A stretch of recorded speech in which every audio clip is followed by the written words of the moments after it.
kama hivyo. Labda tuone neno moja kuhusiana na uinjilishaji, kwa sababu ambao wanatuangalia wengi ni watu ambao waamini neno la Mungu. So unaweza ukawashawishi bado waamini neno la Mungu na kuamini kuwa Mungu yupo, kwa sababu kuna wengine ambao hawajui na hawajaamini sasa hivi kama Mungu yupo.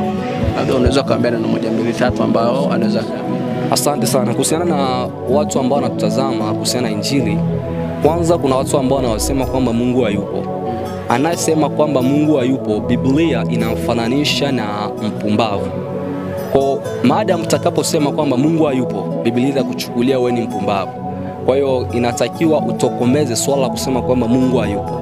Alafu cha pili, tunatakiwa turekebishe maisha yetu ya hapa chini ya jua, ili kwamba tukichukua hatua ya kufariki tuweze kurithi uzima wa milele. Kwa sababu maadam tunapumua hapa chini ya jua, tunakaa tu kama wapitaji wasafiri. Duniani si kwetu, kwetu ni mbinguni. Kwa hiyo tunakaa hapa kama kuandaliwa chini ya jua. Kwa hiyo ili kwamba uweze kuandaliwa chini ya jua, ni lazima kwanza ukubali process, mchakato wa kuandaliwa. Sasa hivi tunaishi hapa, kuna ambao wanafariki, unakuta muda huu anaishi, lakini baadaye hajui kama kutatokea kitu gani.